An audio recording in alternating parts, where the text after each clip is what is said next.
성경 말씀은 창세기 48장 8절부터 11절까지 있는 말씀, 오늘 본문 말씀을 우리 함께 다 같이 읽도록 하겠습니다. 다 같이 시작. 이스라엘이 요셉의 아들들을 보고 이르되 이들은 누구냐? 요셉이 그의 아버지에게 아뢰되 이는 하나님이 여기서 내게 주신 아들들이니이다. 아버지가 이르되 그들을 데리고 내 앞으로 나오라. 내가 그들에게 축복하리라. 이스라엘의 눈이 나이로 말미암아 어두워서 보지 못하더라. 요셉이 두 아들을 이끌어 아버지 앞으로 나아가니 이스라엘이 그들에게 입맞추고 그들을 안고 요셉에게 이르되 내가 내 얼굴을 보리라고는 생각하지 못하였더니 하나님께서 내게 내 자손까지도 보게 하셨도다. 아멘. 새해 복 많이 받으시기 바랍니다. 우리 옆 사람에게도 인사하죠. 새해 복 많이 받으시기 바랍니다.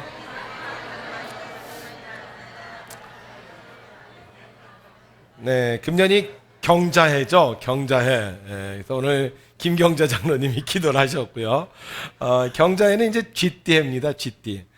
쥐가 맨날 사람들한테 구박만 받고 살았는데 금년이 쥐띠예요. 그래서 금년 쥐띠해에는 쥐구멍에도 볕들 날이 있다 그랬는데 오늘 여러분들의 삶에 하나님께서 찬란한 태양빛을 비추어 주셔서 혹시 그동안 힘들고 어려웠던 것이 있었다면 다 떠나가고 정말로 행복한 날들이 여러분들과 여러분들의 가정에 임하시기를 주님의 이름으로 축원합니다. 우리나라 사람들은 다른 나라에 비해서 이렇게 술을 좀 많이 좋아하는 것 같아요. 그런데 이 술이 왜 문제가 있냐면요, 이 술에 알코올이 들어가 있는데 이 알코올이 사람에게 이렇게 좋지 않은 영향을 끼치는 게 있어요.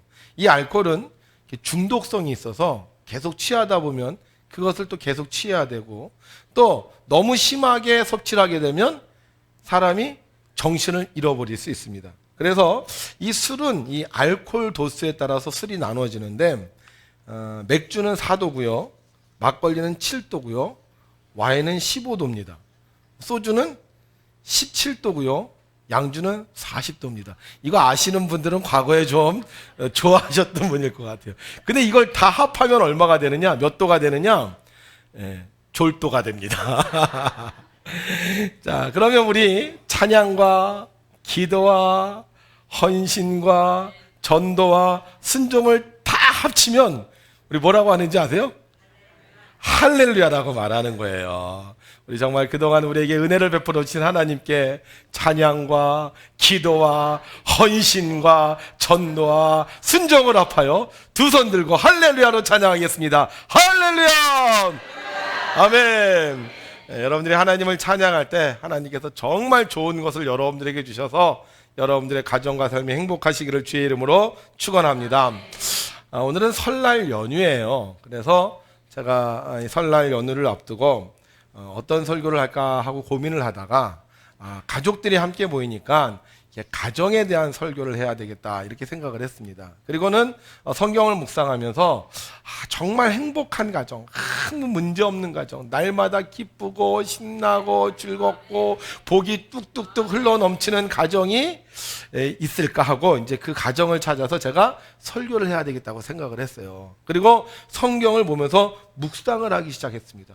어떤 가정을 모델로 삼아서 설교를 할까. 그래서 처음에 딱 보니까 가정이 나오죠. 아담과 하회 가정. 근데 설교를 할 수가 없어요. 왜죠? 아담과 하와가 처음에는 잘 살았는데 선악과를 따먹고 에덴 동산에 쫓겨났고 자식을 낳았는데 자식들이 싸워서 하나가 죽고, 그래서 패스했어요.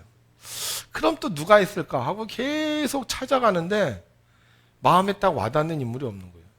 그래, 이스라엘의 가장 위대한 왕 다윗 왕의 가정은 어땠을까 하고 보니까 다윗 왕도 아내하고 별로 사이가 좋지 않았어요. 그리고 나중에 자식 때문에 엄청 고생을 하잖아요. 그래서 구약에 별로 인물이 없네. 어떤 사람은 룻이 참 행복한 가정을 이뤘다고 하지만 룻도 처음에는 결혼을 했다가 남편이 죽어요. 병약해서 죽어요. 그래서 어떻게 보면 외국으로 이사 와서 외국에서 하나님을 믿고 새로운 삶을 누렸거든요.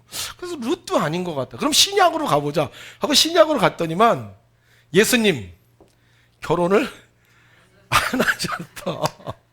사도 바울 결혼을 안 했어요. 그래서 제가 이 성경을 계속 묵상하면서 기도하는데 막 속이 상하는 거예요. 아니 내가 가정에 대한 설교를 해야 되는데 어떻게 이렇게 성경에 행복한 가정, 문제없는 가정, 날마다 좋은 일만 넘치는 가정이 이렇게 없냐. 그럼 막 속이 상해서요, 제가 하나님 앞에 기도하면서 하소연을 했어요. 하나님, 내가 이번 설날에 가정에 대한 설교를 해야 되는데 이 좋은 가정의 모델로 이야기할 수 있는 가정이 없습니다. 도대체 이거 어떻게 하면 좋습니까? 우리가 지금까지 살면서 하나님을 믿으면 가정이 평안하고 잘되고 복된 가문이 된다고 했는데, 아니 성경을 이렇게 제가 아무리 묵상을 해봐도 내세울 만한 가정이 없는데 이거 어떻게 하죠? 하고 제가 막 하소연을 했습니다. 한 며칠을 계속 그렇게 기도했던 것 같아요. 그런데 어느 날 기도하는데 제 마음에 그런 생각이 드는 거예요. 야, 세상에 처음부터 끝까지 좋은 가정이 어딨냐. 그러면서 생각을 해보니까 정말 그런 것 같아요. 좋았다, 싫었다, 싸웠다, 웃었다, 문제가 있다, 문제가 없다가, 너 없으면 못 산다 그랬다가, 너 때문에 못 살겠다 그러다가, 보니까요 모든 가정들이 대부분 왔다 갔다 하는 거예요. 그래서 정말 이게 세상도 한번 살펴봤어요. 세상도 보니까 마찬가지더라고요. 갑돌이와 갑순이가 어땠어요? 처음에는 사랑했잖아요. 안 그런 척 했더래요. 그러면서 아주 콩깍지 사랑을 했잖아요. 근데 나중에는 어떻게 돼요? 고까지껏 했더래요. 그러잖아요. 성춘향과 이몽룡이 얼마나 사랑했습니까? 그네를 타면서 막 어와둥둥 내 사랑 했는데, 나중에 한양 갈 때 날 버리고 가시는 님 됐고, 나중에 왔는데 보니까 또 이건 거지가 돼서 돌아왔고, 또 이수일과 심순애 잘 알잖아요. 보니까 어느 가정 하나 처음부터 끝까지 쭉 행복한 가정, 처음부터 끝까지 아무 문제 없는 가정이 없더라는 거예요. 보니까 모든 가정은 다 위기가 있어. 어려움도 있고 힘든 일도 있고. 우리 잘 아는 최수종 씨 가정이 굉장히 행복하다 그러지만, 최수종 씨 가정도 아내가 계속 유산을 했어요. 그리고 이 아내 하이라 씨가 계속 귀신을 봐갖고 또 한참 힘들었던 가정이거든요. 그러니까 어떻게 보면 세상에 처음부터 끝까지 완벽한 가정은 하나도 없다는 거예요. 그런데 놀라운 건, 그렇게 세상의 어려운 과정 속에서 이 가정들이 있지만, 그럼에도 불구하고 그 모든 고난을 극복하고 나중에 행복하게 된 가정이 있더라는 거예요. 산전수전, 공중전, 해상전 다 겪으면서 어떤 가정은 싸우고 헤어지고 미워하고 서로 정말 원수가 되지만, 어떤 가정은 그 모든 역경과 고난을 다 극복하고 정말 행복한 가정. 이럴 땐 아멘 해야 됩니다. 행복한 가정, 사랑하는 가정, 복 있는 가정 되는 사람들이 있더라는 얘기예요. 여기 부부들 잘 들으셔야 돼요. 자, 그러면 그들이 어떻게 그 모든 역경과 고난과 환경을 이기고 행복하게 되었느냐? 따라합시다. 하나님을 믿으면 행복하게 됩니다. 하나님을 믿으면 행복하게 되더라는 거예요. 부부 싸움도 하고 문제도 만나고 병도 걸리고 자식들이 힘들어하고 이런 여러 가지 일들이지만, 하나님을 믿으면 하나님께서 그 가정을 행복하게 해주신다는 거예요. 진짜일까 가짜일까? 진짜예요. 오늘 성경에 보게 되면 아주 복잡한 가정에 대한 이야기가 나옵니다. 이 가정은 너무 복잡해. 왜 복잡하느냐? 결혼을 했는데 아내가 넷이야. 복잡하겠죠? 아내가 한 명만 있어도 좀 복잡한데 아내가 넷이야. 얼마나 복잡하겠어요. 그런데 더 큰 문제는 뭐냐? 이 아내가 4명의 애들을 낳는데 총 몇 명을 낳느냐면 12명을 낳았어요. 12명이 엄마가 틀려. 같은 어머니에게서 난 자녀들도요, 어떨 때는 둘이 막 싸워요. 정말 행복하게 살면 좋겠는데 막 서로 경쟁도 하고요, 막 그럴 때 있어요. 그런데 엄마가 4명이에요. 그럼 그런 가정들이 정말 화기애애하고 행복하게 살 수 있을까? 이 가정은 그렇지 않았어요. 결국 그들의 갈등이 나중에 문제가 돼서 사건이 생깁니다. 어떤 문제가 생기냐면요, 엄마가 다른 형제들이요, 11번째 아들인 요셉, 그러니까 11번째 동생이죠. 11번째 동생인 요셉을요, 외국 사람들한테 팔아버려요. 아버지가 저 마지막 낳은 11번째 난 그 아들을 너무 사랑하니까 형들이 너무 미운 거야. 그래서 안 되겠다. 저 아들 때문에 우리가 너무 화가 난다. 저 아들 때문에 우리가 이제 속상하다. 그래서 그 아버지 아들을요, 그 구덩이에 탁 쳐놓고요, 외국 사람들 상인들한테 팔아서 데려가라 그래요. 그리고는 집에 가서 뭐라 그러냐면 아버지에게 말하는 거예요. 아버지! 동생이 우리들 찾으러 왔다가 짐승들에게 잡혀 먹였습니다. 여기 보십시오. 이 옷이 우리 동생이 짐승들에게 잡혀 먹은 자국입니다. 그러면서 막 피 묻은 그 옷을 갖다 아버지에게 줬고요. 아버지가 얼마나 가슴이 아프겠습니까? 정말 그 귀한 아들, 10손가락 깨물어서 안 아픈 손가락이 없다고 하지만 그래도 11번째 마지막으로 난 그 아들을 생각하면서 얼마나 가슴이 찢어지겠어요. 그때부터 이 가정은 행복할 수가 없는 거예요. 아버지가 아들을 보여. 다른 아들을 보면 누가 생각나요? 잃어버린 아들 생각나잖아요.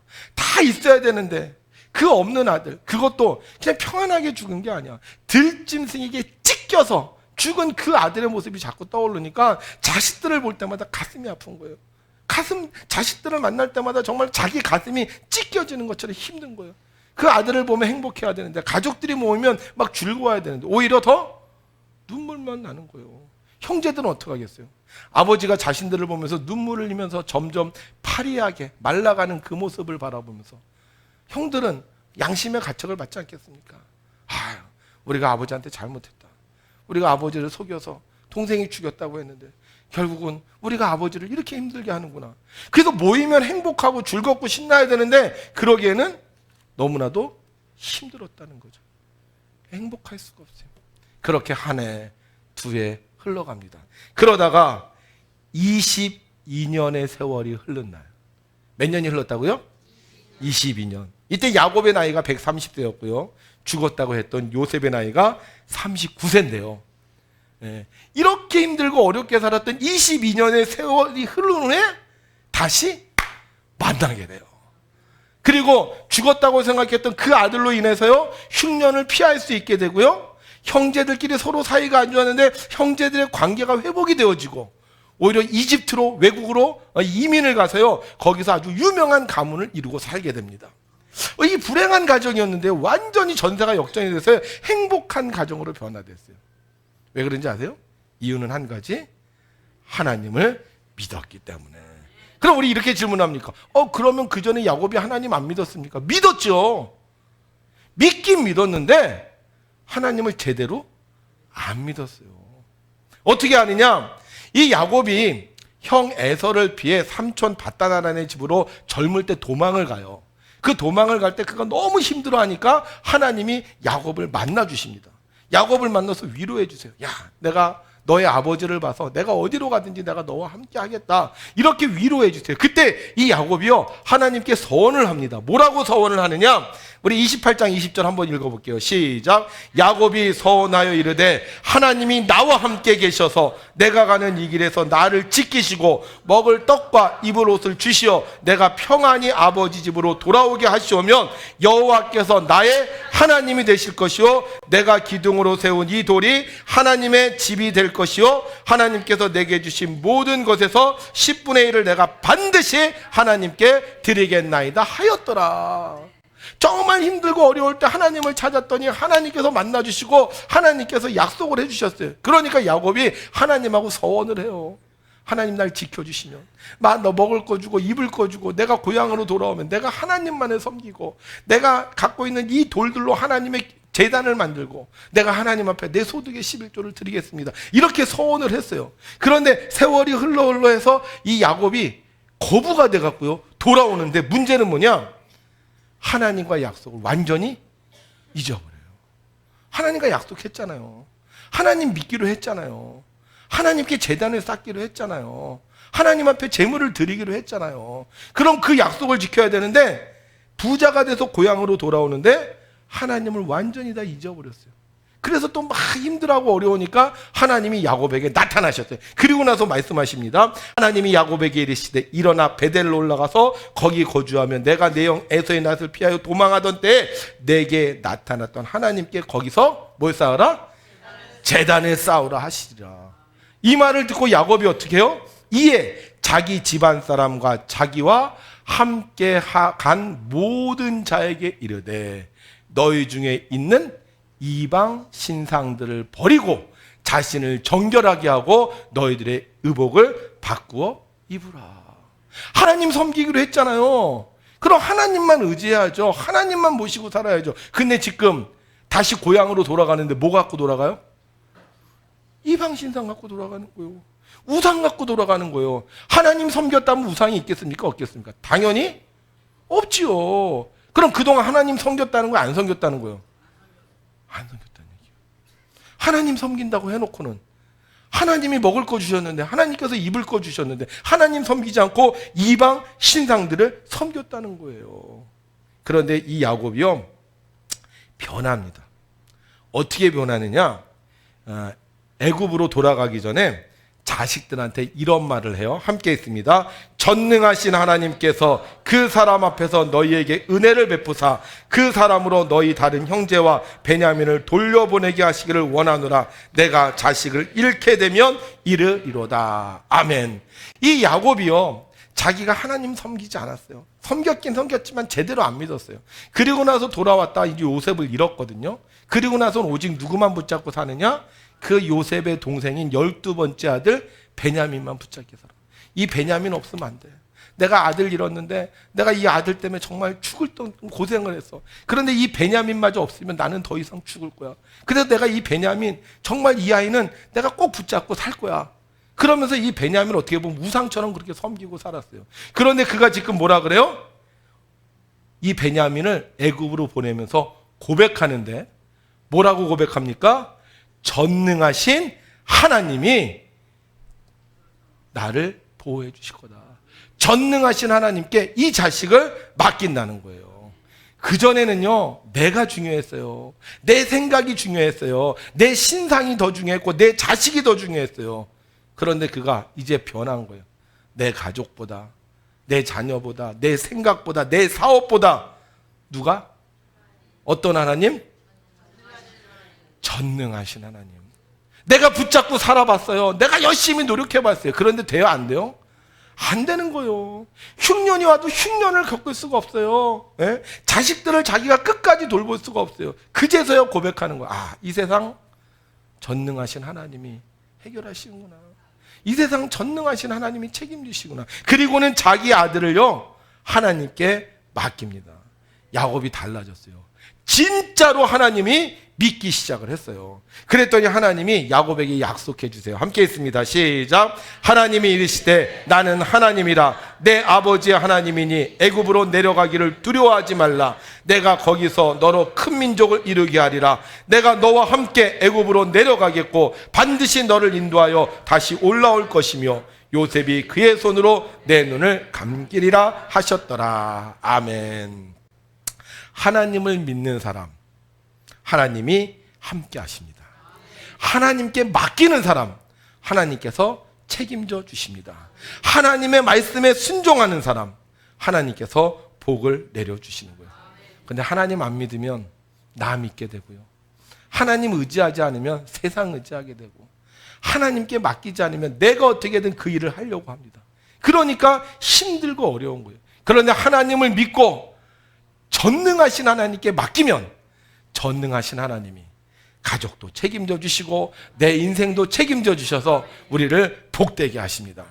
그럼 요셉은 어땠냐? 요셉은요 별명이 하나 있었어요. 별명이 뭐였냐면 고자질쟁이였어. 고자질쟁이. 하여간 요셉은 자기가 어려서 딱 태어났는데 다 위로 형들이 10명이 있는 거예요. 근데 이 형들의 엄마가 다 틀려요. 그러니까 형들이 맨날 자기를 좋아하겠어요? 구박하죠. 그러니까 이 요셉이 살면서 이 형들한테 너무 괴로움을 당하니까 자기가 이 형들에게서 살 수 있는 방법은 누가 보호해 주면 되겠어요? 하나님이요? 그랬으면 얼마나 좋았겠습니까?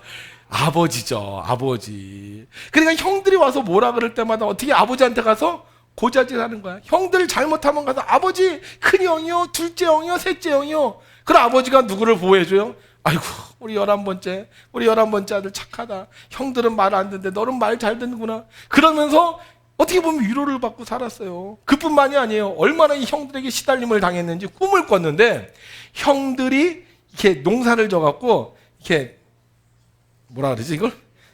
집단을 이렇게 쌓아서 집단을. 근데 이 집단이 누구한테 절을 해?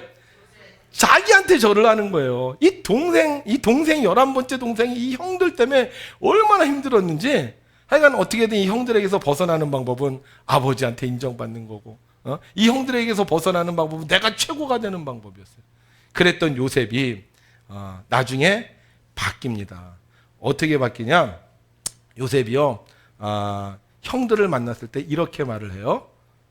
함께 있습니다. 시작. 사흘 만에 요셉이 그들에게 이르되 나는 하나님을 경외하노니 너희는 이같이 하여 생명을 보존하라. 아멘. 옛날에 누가 최고였어요? 아버지가 최고였어요. 아버지에게 사랑받는 게 최고였어요. 아버지가 보호해주는 게 최고였어요. 그런데 그가 고난의 세월을 통해서 그의 믿음이 바뀝니다. 누가 최고야? 하나님이 최고야. 하나님이 지켜주셔야 돼. 하나님이 보호해 주셔야 돼. 하나님이 나와 함께 하셔야 돼. 하나님을 믿었어요. 진짜로 믿었어요. 제대로 믿었어요. 야곱도 하나님 제대로 믿고요, 요셉도 하나님 제대로 믿었어요. 그랬더니 하나님께서 뭐라 그러세요? 오늘 읽은 말씀이죠. 같이 한번 다시 읽죠. 시작. 이스라엘이 요셉의 아들들을 보고 이르되 이들은 누구냐? 요셉이 그의 아버지에게 아뢰되 이는 하나님이 여기서 내게 주신 아들들이니이다. 아버지가 이르되 그들을 데리고 내 앞으로 나오라. 내가 그들에게 축복하리라. 이스라엘의 눈이 나이로 말미암아 어두워서 보지 못하더라. 요셉이 두 아들을 이끌어 아버지 앞으로 나아가니 이스라엘이 그들에게 입맞추고 그들을 안고 요셉에게 이르되 내가 내 얼굴을 보리라고는 생각하지 못하였더니 하나님이 내게 내 자손까지도 보게 하셨도다. 아멘. 하나님이 아들을 주셨고 하나님이 너뿐만 아니라 너가 낳은 그 자식들도 보게 하셨고, 그래서 그들의 인생을 되돌아보면서 뭐라고 고백하는 거예요? 하나님이 하셨도다. 하나님이 주셨도다. 하나님이 역사하셨도다. 여러분, 우리가 하나님을요 제대로 믿잖아요. 그런 하나님이 우리가 생각하지도 못할 놀라운 일들을 이루어 주십니다. 근데 하나님을 믿는다고 하면서도 여전히 세상 의지하고 사람 의지하고 자기가 어떻게든 그 일을 해결하려고 노력하면요 하나님의 도우심을 받을 수가 없어요. 그러나 하나님을 믿고 하나님께 모든 걸 맡기면 하나님께서 우리를 행복하게 해주시는 거예요.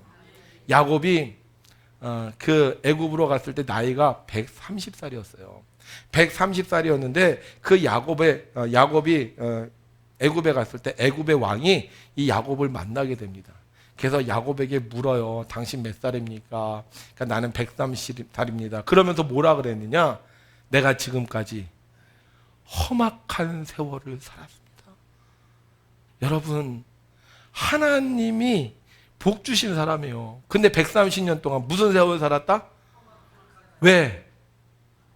하나님 제대로 믿어야 되는데, 하나님 의지하고 살아야 되는데, 하나님 경외하고 살아야 되는데, 하나님 믿으면서도 자기 생각대로 자기 고집대로 그렇게 사니까 험악한 세월을 사는 거예요. 그러나 하나님을 믿고 하나님을 경외했더니 하나님께서 그 가정을 행복하게 해주셔서 정말 이집트의 위대한 가문이 되게 해주시고 자기가 생각하지도 못한 놀라운 축복을 얻을 수 있게 되었습니다. 사랑하는 성도 여러분, 우리가 하나님을 믿어야 돼요. 어떻게 믿어야 된다고요? 잘 믿어야 돼요. 제대로 믿어야 돼요. 우리가 하나님을 제대로 믿으면 하나님께서 우리 가정을 행복하게 해 주실 줄로 믿습니다. 평생을 가난하게 살았어요. 그러다 대학교에 갔거든요. 이제 내가 대학 가서 열심히 공부해야 되겠다. 그러는 와중에 아버지가 돌아가셨어요. 졸지 아버지를 잃고 어머니와 여동생 둘을 챙겨야 돼요. 할 수 있는 게 뭐가 있어요? 막노동을 하면서 살았습니다. 아버지의 유지를 받들어서 그래 내가 과학자가 돼야 되지. 그리고 열심히 공부를 했어요. 근데 여러분 생각해 보세요.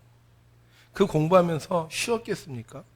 아버지가 없는 상태에서 어머니와 여동생 둘을 챙겨야 되는 그 상황 속에서 정말 이 악물로 공부했을 것 같아요.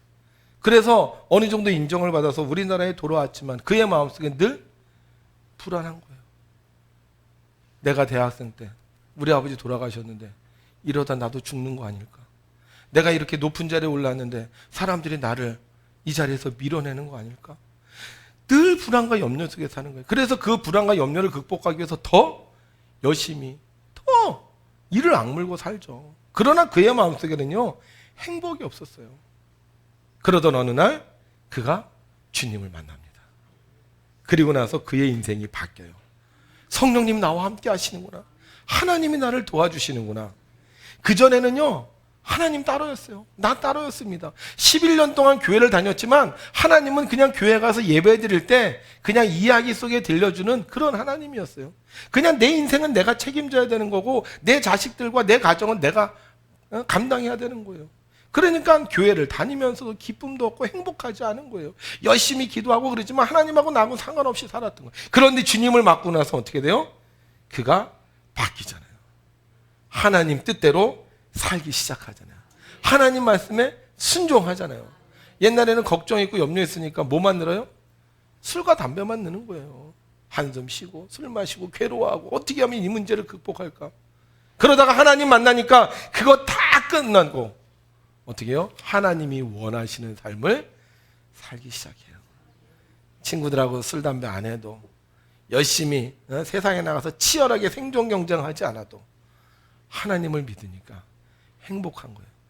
그래서 하나님을 전하고 하나님이 원하시는 일을 하게 되고 그런데 놀랍게도 그런 상황 속에서 하나님께서 그에게 복을 내려주셔서 후학들을 양성할 수 있는 행복한 삶을 허락해 주셨습니다. 하나님 믿는 사람 정말 많아요. 4천만 중에 1,000만이라고 얘기를 합니다. 4명 중에 1명이 하나님 믿는데요. 근데 여러분 행복하십니까? 교회 와서 예배 드리고 성경 말씀 열심히 읽고 기도하는데 정말 여러분 난 행복해. 나는 너무너무 행복해. 이 행복이 깨지지 않았으면 좋겠어. 아멘 하는 분이 없잖아요. 그죠? 그렇게 사십니까? 제가 오늘 설날을 통해서 여러분들의 가정이 행복하게 살 수 있는 비결을 가르쳐 드릴게요. 여러분들이 이 3가지만요 잘 기억하고 살면 여러분들의 가정에 지금 어떤 문제가 있든 어떤 고난과 역경이 있다 할지라도요 하나님께서 행복한 가정으로 바꿔주실 겁니다. 첫 번째 어떻게 하면 되냐면요 고백해야 돼요. 요셉이요 고백합니다. 이 아들 누가 주신 아들? 하나님이 주신 아들. 야곱이 고백하는 거예요. 이 아들들 너와 너의 자손들까지 보게 하는데 누가 보게 하신다? 하나님. 그래서 우리가 날마다 누구의 이름을 불러야 되느냐? 하나님의 이름, 예수님의 이름을 불러야 되는 거예요. 내 인생이요 내 마음대로 안 돼요. 그럼 내 자식들은 내 마음대로 됩니까? 안 되죠. 누가 해주셔야 돼요? 하나님이 해주셔야 되는 거예요. 하나님이 나의 인생도 책임져 주셔야 되고 내 가족도 책임져 주셔야 되고 내 사업도 책임져 주셔야 돼요. 그래서 우리는 입을 열 때마다 누구의 이름을 부르냐? 하나님의 이름을 부르는 거예요. 이것이 함께 공동체적으로 드려지는 게 있어요. 온 가족들이 모여서 함께 하나님의 이름을 부르는 게 있어요. 이게 뭔지 아세요? 바로 예배예요. 예배. 가족들이 함께 모여서 하나님의 이름을 고백하는 행위. 이게 바로 예배입니다. 우리나라는 그 유교가 굉장히 강합니다. 근데 유교가 왜 강하냐 하면요. 우리 옛날 조상들은요. 하나님이 돌봐준다는 생각을 안 하고 누가 돌봐주신다고 생각했어요? 조상신이 돌봐준다고 생각을 했어요. 그래서 명절이 되면 가족들이 다 모였어요. 그리고 누구를 찾았어요? 조상신을 찾았어요. 2대조, 3대조, 4대조, 5대조, 7대조 할아버지부터 다 불러가면서 이 조상님들이 복을 준다고. 그래서 어렸을 때부터 아이들이 자라면서 어떤 행위를 했느냐? 제사 행위를 했어요. 이게 끊기가 힘든 거예요. 근데 우리는 조상들이 우리를 돌보는 게 아니죠. 누가 우리를 돌봐요? 하나님이 우리를 돌보시는 거예요. 그래서 하나님이 돌봐 주신다고 믿는 사람은 모여서 뭐 하는 거예요? 예배 드리는 거예요. 예배. 내가 기분 좋을 때만 드리는 거 아니에요. 내가 편안할 때만 예배 드리는 거 아니에요. 예배는요 끊임없이 드려야 돼. 야곱이요 예배 드렸다가 서원했다가 약속했다가 자기 멋대로 갔다가 자기 세상대로 갔다가 130년 동안 그러고 살았어요. 험악한 세월 살았다니까. 우리 예배는요, 쉬는 게 없어요. 어떤 분들 그래, 방학할게요. 방학이 없어요. 예배는 어떻게? 꾸준히 드려야 돼. 쭉 드려야 돼. 비가 와도 눈이 와도 바람이 불어도 어려움과 역경이 있어도 우리가 하나님 앞에 예배를 쭉 드리는 거예요. 우리 옛날 유교 집안들 설날 비 온다고 설날 안 드립니까? 야, 7시간 반씩 걸린대. 근데 그걸 가는 거예요. 여러분, 우리 하나님은요, 전능하신 하나님이십니다. 여러분들의 힘과 능력으로요, 세상을 바꿀 수 없어요. 그러나 우리가 전능하신 하나님께 모여서 예배드리면 하나님께서 그 가정을 행복한 가정으로 만들어주세요. 우리 여기 오신 분들 잊지 마십시오. 예배 꼭 드리자. 드리고 싶을 때만 드리는 게 아니라 평생 내가 예배를 잘 드리자. 자, 두 번째, 여러분들이 예배를 드릴 때 꼭 필요한 게 있습니다. 뭐가 있어야 되느냐? 예물을 드려야 돼요. 예물. 자, 제사 드릴 때요, 거기다가 갖다 놓죠? 아우, 옛날에 그 굴비 비싼 거 얼마나 비쌉니까? 그거 갖다 놔요. 사과, 지금은 사과가 있지만 옛날 그 시대에 사과가 있었을까? 그거 구하기 힘들었을 거예요. 근데 그거 왜 갖다 놔요? 네? 복 받으려고? 아니요, 조상신들이 와서 먹는다고 갖다 놔요. 자녀들은 부모의 신앙을 보고 자랍니다. 교회를 안 다니고 이제 유교 집안에서 자란 아이들은요, 이렇게 자기네가 유학을 공부하지 않았어요. 그래도요, 이 친구들은 굉장히 유교적인 삶을 삽니다. 왜? 어렸을 때 어머니 아버지가 그렇게 하는 걸 봤거든. 우리 집은 찢어지게 가난한데 정말 먹고 살 것이 없는데 제사 지낼 때만 되면 어디서 그렇게 귀한 걸 갖다 그 예배를 드려요? 그래서 이 아이들의 생각이 무슨 생각이 드는 거예요? 정말 조상신이 오나 보다. 저도 어렸을 때 부모님이 하나님을 믿으셨어요. 우리 집도 어려웠지만 우리 부모님이 하나님한테 헌금을 드리는 걸 보면 정말 복장이 터지는 일이에요. 근데 왜 드릴까? 제 생각이 그거예요. 하나님이 정말 살아계시는구나. 네. 여러분, 자녀가 이번 설 올 때 선물 갖고 왔어요? 그냥 왔습니까? 우리 자녀들 그냥 왔어요? 선물 갖고 왔어요? 왜 대답들을 안 해요? 네. 고향집에 부모님을 찾아올 때는 선물을 꼭 갖고 오는 거예요. 아셨어요? 선물 갖고 와요. 자녀들이 선물 갖고. 왜? 부모님이 계시니까. 부모님이 안 계시면요, 선물 갖고 올 필요가 없죠. 근데 내가 이 선물을 갖다 드리면 우리 부모님이 먹고 건강하고 오래 사시라고 선물 갖고 오는 거예요. 자, 그러면 어머니 아버지들은 자녀들이 집으로 돌아갈 때 또 싸주십니까? 안 싸줍니까? 안 싸줘도 되잖아요. 귀찮은데 왜 싸줍니까? 이거 먹고 건강하고 행복해. 이게 진짜기 때문에 하는 거예요. 가짜 부모님? 하지도 않고 뭐 선물도 안 사겠지. 근데 진짜 부모님이니까, 살아계신 부모님이니까 주는 거예요. 우리가 하나님을 섬길 때도 마찬가지예요. 하나님을 섬길 때도 우리가 하나님 앞에 예물을 드려야 돼. 지금요, 적그리스도가 교회를 망가뜨리려고, 성도들을 망가뜨리려고 그냥 마음만 있으면 된다. 아니에요. 하나님은요, 우리의 예물을 받아주십니다. 그리고 그 예물에 반드시 복을 내려주세요. 그래서 오늘 여러분들 예배 드리면, 또 여러분들이 이제 집에 가서 예배 드리면, 또 고향에 가서 예배 드리면 반드시 예물을 드릴 때 하나님께서요, 살아계신 하나님의 축복을 여러분들에게 주실 줄로 믿습니다. 세 번째, 중요한 거예요. 이제 우리가 헤어지잖아요. 헤어지면 서로 못 봅니다. 그런데 서로 헤어져서도 별로 우리가 막 아유 못 봐서 어떡하지 이렇게 생각하지 않아요. 왜냐하면 서로 연락을 주고받을 수 있기 때문에.